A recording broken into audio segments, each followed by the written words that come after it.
Hi everyone, this is Dale from Sarah's Kids, and I want to show you the new solution I found to storage for my embossing folders. I just bought some Tim Holtz embossing folders. They're called fades, but they're really embossing folders.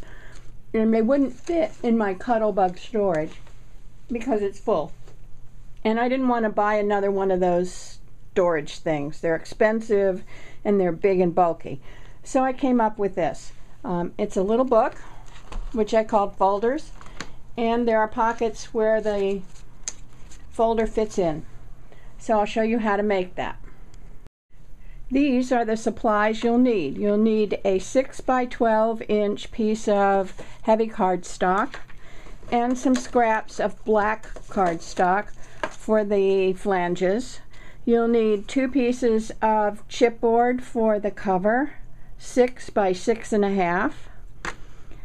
You'll need some distressing ink for the edges in the color you want. You'll need some black acrylic paint or whatever color you want. You'll need scissors, glue. I use 4-in-1. You can use tape, you can use glossy accents, whatever. You'll need a paintbrush. You'll need an X-Acto knife, a pencil, a ruler, a scoreboard, and some kind of a fancy punch. This is my Martha Stewart one. I think it's called Iron Fence. Anyway, it looks like wrought iron. And those are all the supplies. The first thing you need to do is to score your piece of cardstock, and you're going to score it along the long side at 6 inches, so it's scored in half. And then you're going to put it the long ways and score at 1/2 inch. So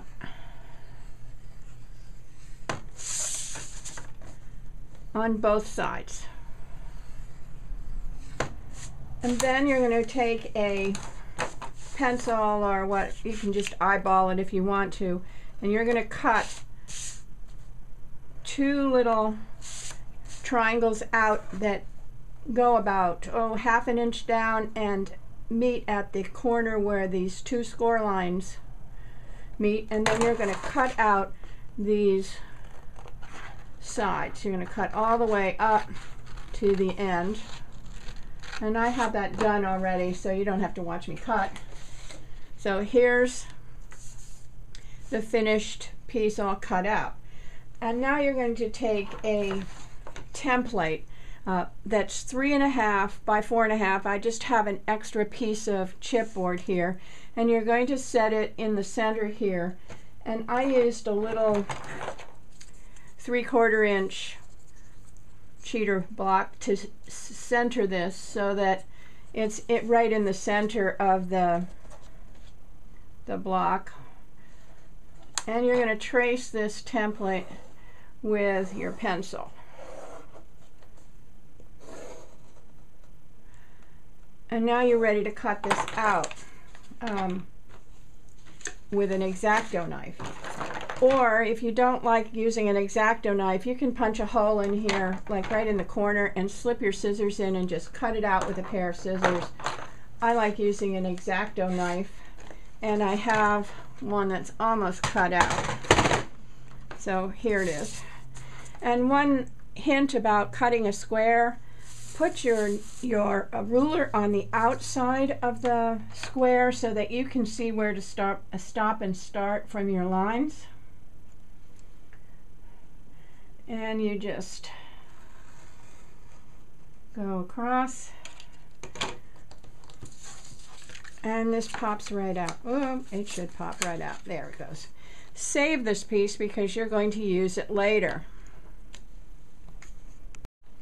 Now you want to crease your flanges on both sides and fold this in half, and this is going to be glued along these 2 sides. So open it up, and I'm using glossy accents because you get a nice little thin stripe of glue.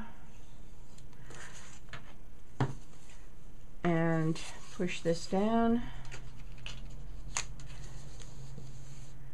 and just hold it for a second. Whoop. And there you have your folder. Now we'll make the flange. You need a piece of contrasting cardstock. This one is 4 by 2.5, and you want to score it down the center at 1 1/4, which I have done. And then you're going to fold it in half, and using a punch of some sort, punch the ends. I do it one at a time because the punches don't go through 2 layers of cardstock very easily.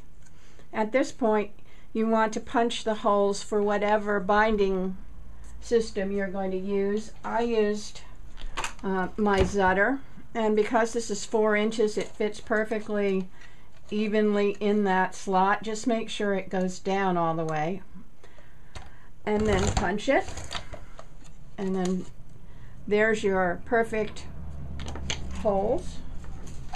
And now you're going to glue this to your folder. And what I do is set the folder down on and you're going to on a line on your board, and then this is going to be glued 1 inch up, and then it'll fit perfectly in there like that.